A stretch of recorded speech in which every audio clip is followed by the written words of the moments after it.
Welcome to another edition of In the Winner's Circle. It is Kentucky Derby weekend. Renee Kieran's along with Jennifer Morrison. We will touch on the Kentucky Derby, but first, the sequence.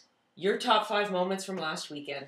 Last weekend, first time of our 3 days a week, Friday, Saturday, and Sunday. So let's start off with the first thing that caught my eye last weekend. The first thing? The first thing. One of many. One of many. Trainer Don McRae winning his first stakes race officially with Acting Naughty in the Whimsical Stakes on Sunday. He actually trained Who Why won a stakes race a couple years ago, but he wasn't actually the trainer that year. So Don McRae, first stakes win, Acting Naughty. Huge long shot that day and a crazy renewal of that race, but congratulations to Don McRae. Acting Naughty, overachiever. You got that right. Here's another one. I'm kind of fond of this horse. Jack Pine. $16. $16. Loved him. Loved Jack Pine last Friday. Son of philanthropist, well prepared by Liz Sherlambis, Todd Cable. Horse ran a beautiful race too. He just settled nicely and drew off. So exciting things maybe to come for Jack Pine, owned by the Cudney Stables and bred by Rod Cudney too, who is actually at the Kentucky Derby this weekend with Charles Fitke. Okie dokie. Next on my list. Well, how could you not love the way that the Hitman ran? I mean, that was just something 3 Jacques else. Cartiers. 3 Jacques Cartiers. It didn't look like he was ever going to be tired, and some people thought that maybe he would come up short, but boy, he looked great wearing the silks of the A&G Capacity stable for the late Audrey Capacity and Gordon. There was a big contingent there, so they're pretty excited about the Hitman. And what about the fellow who rode the Hitman? Jesse C. Not Jesse J. Jesse C. Jesse Campbell riding like a madman. He almost won the Whimsical on Starship Universe at 60 to 1. He rode Awesome Overture to a win. Mm-hmm. He rode Essence Hitman. But I'm kind of partial to another one that he rode on the weekend. He's riding like a machine. And that would be? Executive 5! Long shot. Whoa, look at that. J-Mo. All right, 50 to 1. $102 to win. Thank goodness I had a couple of bucks to win on him. But wow, wide chasing the pace. Had a loose horse on his outside. Jesse Campbell just puts his head down and pushes to the wire. Won by a head over. Your horse that you liked, Paso Doble. $600 exactor. Hopefully everybody made some money. So that was last weekend. What do we have for this weekend, Renee? Again, 3 days of racing, Friday, Saturday, Sunday. A full complement of races on all 3 of those days.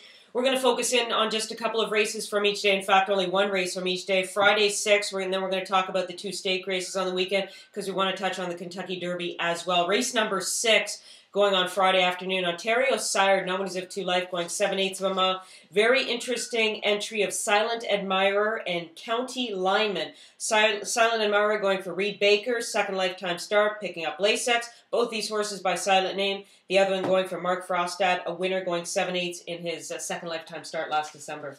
Well, this race has some Queen's Plate connotations about it, as do some of the races on the weekend. So this is where you start looking at your horses to see how they're finishing. Silent Admirer, very highly regarded, had a wide post in his debut last year, drew off to win like a good horse. Jack Pine was second that day. Jack Pine was second. So we already know how good he is. So Silent Admirer trained a lot in the winter. I think they were thinking about perhaps running him down there. But what a nice, easy spot they found for the Admirer on Friday.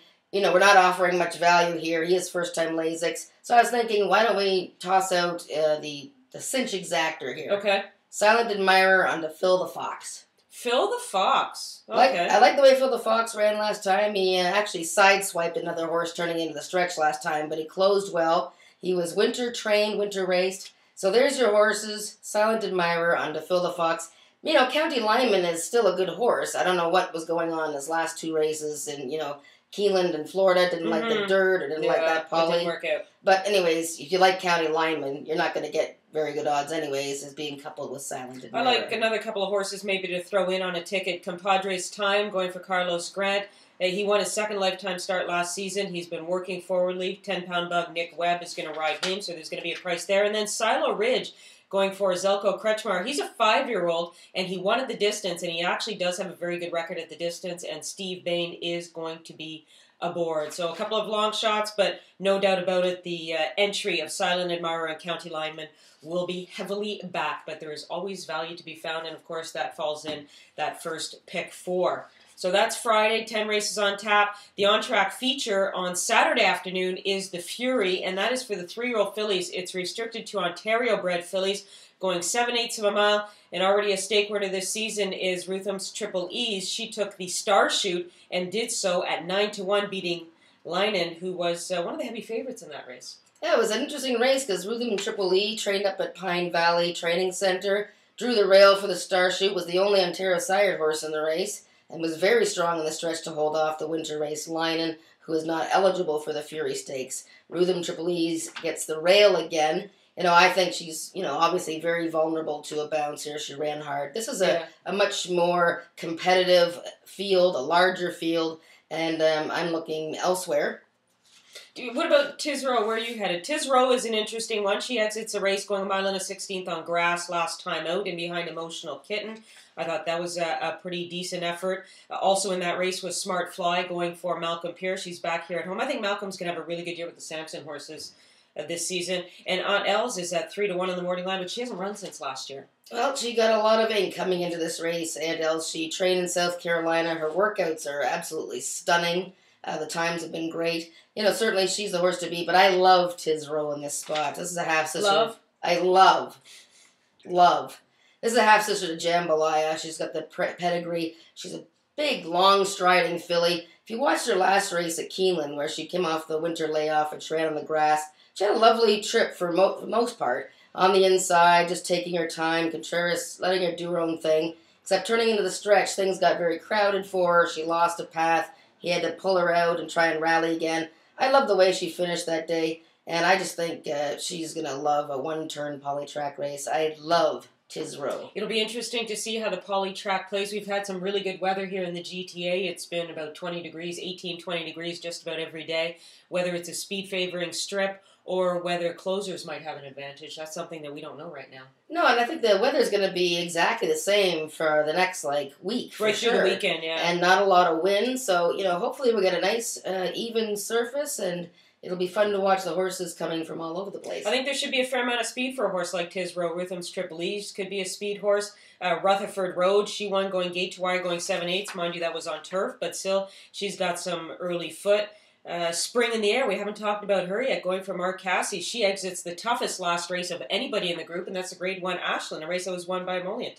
That's true, and the Cassey horses that were in Florida and then trying to do the big races in Florida and Kentucky, we'll talk about Uncaptured coming up and Dynamic Sky, but Spring in the Air, she bled badly in the Breeders' Cup. Yep. There was a possibility that she bled in the Ashland since she backed up so badly.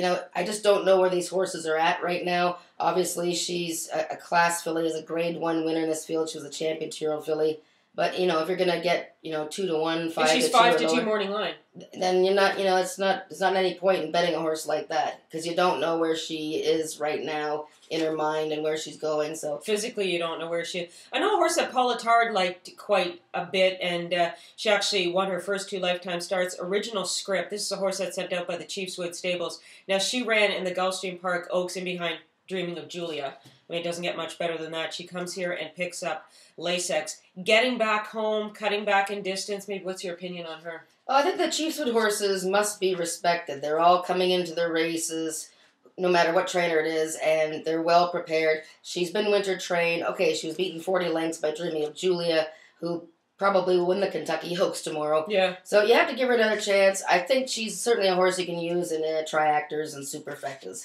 So the Fury is on Saturday. On Sunday, again, 10 races. And you talk about horses stretching out, 3-year-olds maybe getting ready for the Triple Crown here. Well, these are 3-year-olds going at a mile and a 16th. The Wando, 100 grander. No restrictions. Anybody is eligible. And I think this is a pretty interesting group. We talked about the Mark Cassey horse like Spring in the Air, who's been down in the States. Uncaptured. He got beat about 11 lengths to Java's War, who is heading to the Kentucky Derby. Yeah, you're going to get a good read, I think, on the horses that Uncaptured has been racing against. He ran so well in the Spiral Stakes behind Black Onyx, who's in the Derby on Saturday. Yep. Java's War Palace and Malice. Palace Malice, Charming Kitten are on the Derby. Look at Uncaptured was absolutely bound to bounce in the Bluegrass Stakes. He's been playing catch-up all winter long with the various foot feet problem, right? Yeah, and then they had another foot problem. So he ran huge in the Spiral. He was, fading in the bluegrass. Now he's back on home track.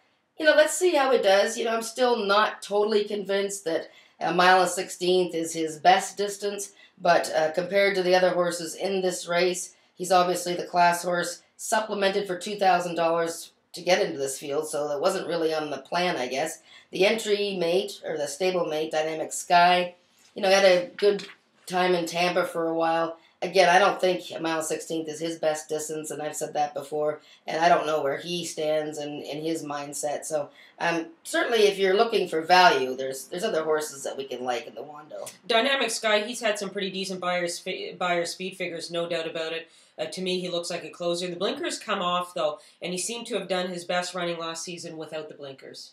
That might be something that... Yeah, point of interest? Certainly, yeah. Like I said, I still think he's a one-turn horse. He has his best kick when he's going one turn. And, this race doesn't look like there's going to be a ton of speed in the field. So, like I said, I would be more inclined to watch the Cassie horses in the Wando. If Uncaptured wins, he'll be 4 to 5. Midnight Area, going for Nick Gonzalez and the Tucci Stables, a horse that they claimed for 35 down at Gulfstream and won right off the claim against Maiden Special. It could be the lone speed of the race? Well, he certainly has a chance to be a speed horse here, although with the blinkers on Tesseron, I think you're going to see that horse show some speed. Midnight Aria, Queen's Plate Possibility, looks like a nice claim. This horse can run all day, and Jesse Campbell's riding. Ooh.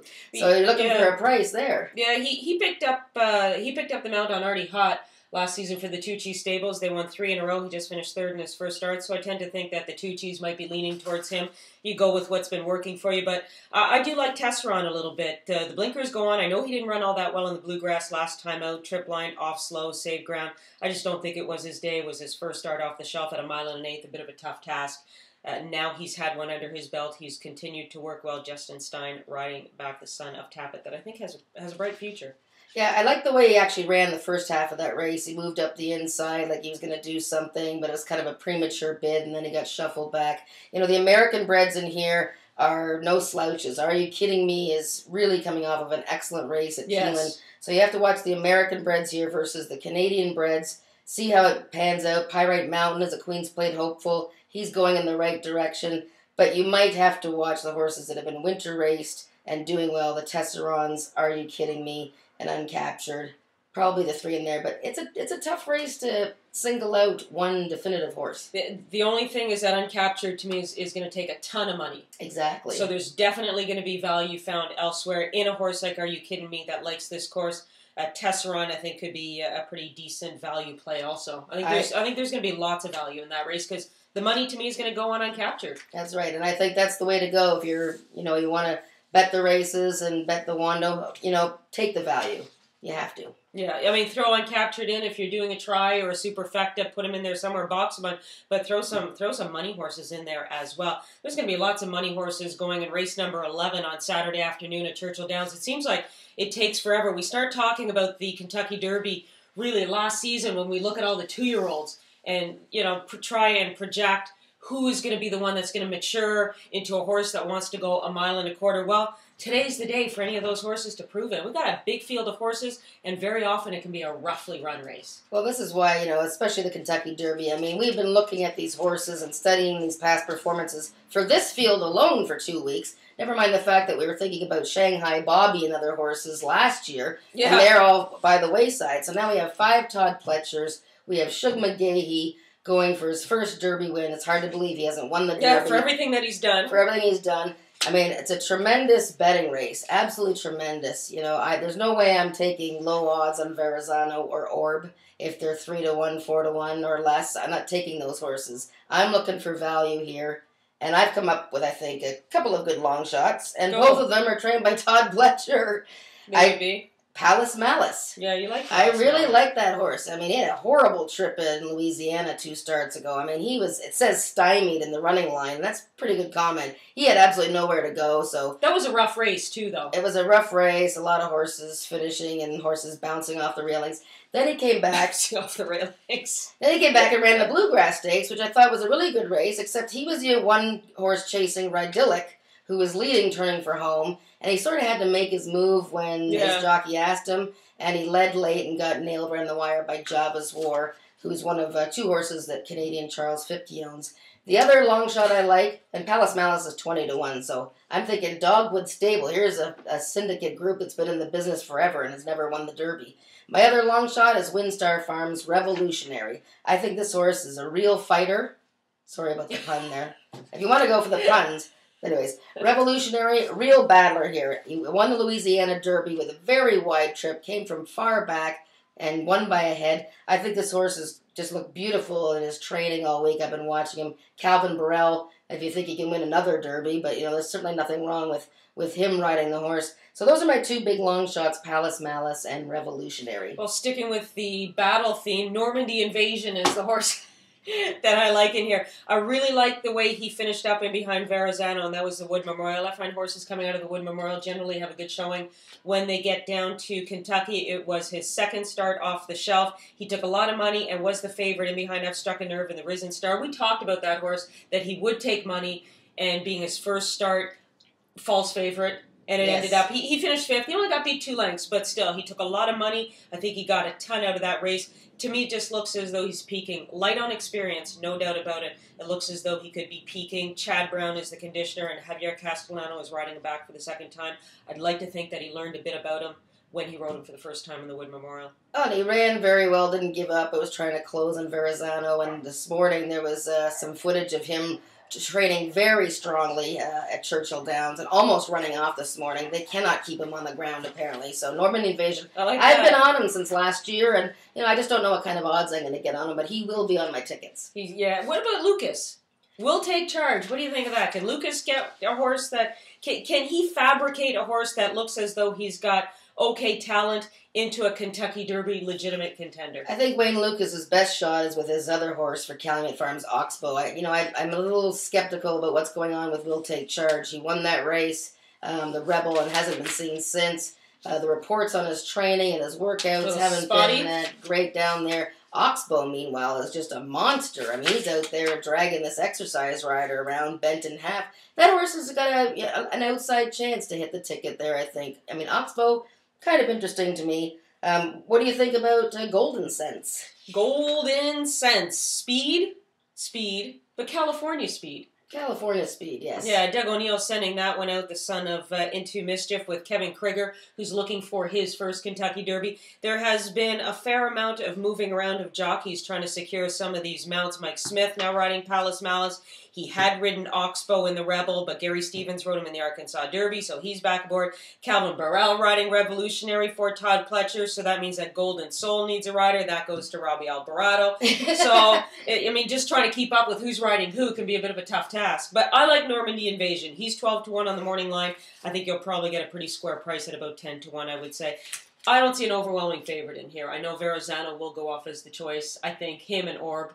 They'll probably both be 3-1, 7-2 in that range. No, there won't be heavy favorites. I mean, there's 20 horses in the race. Yeah, but, you really want to have a more than an $8 or $10 payoff if you're going to pick the winner of the Kentucky Derby. So I think with the battle cries of the Palace Malices and the Normandy Invasions, the Revolutionaries, the Java's War. The Java's War. Boy, you can really do something with a superfecta box there. Couldn't you, if you're a military person, military man, military woman, you might want to stick with that theme. There you go. You never know, it could work out. Don't forget that Dubai horse in there, Lines of Battle. My brother-in-law was in the Navy, and when he goes to the races, he bets the nautical theme.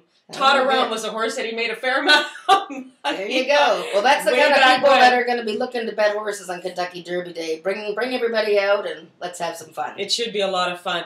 Last week we started with 5 things you don't know about some of the people that are part of this game. Last week was with Emma Wilson. This week, Jerry Olguin. 5 things that I'm sure you don't know about Jerry Olguin, one of the riders here in the colony at Woodbine. Started galloping horses at the age of 12. That's pretty good. He is a black diamond skier. Black diamond skier? Yeah. He loves gardening. You got Frankie Flowers, but now you got Jerry Geranium, too. Jerry Geranium. There's a new nickname for him. Okay. He does yoga 5 times a week. Wow. I think that helps a lot, to loosen up the body, tone it up. That's something that I would not have predicted. And although he was born in San Diego, grew up in Tijuana, Mexico, just recently he became a Canadian citizen. Oh, well, congratulations, Jerry. Welcome to Canada. Now you are a true Canadian. And that is another edition of In the Winner's Circle, sponsored by the HPBA of Ontario. Renee Cairns, Jennifer Morrison, hoping that with the information that we provided for you right here, you too can find yourself in the Winner's Circle.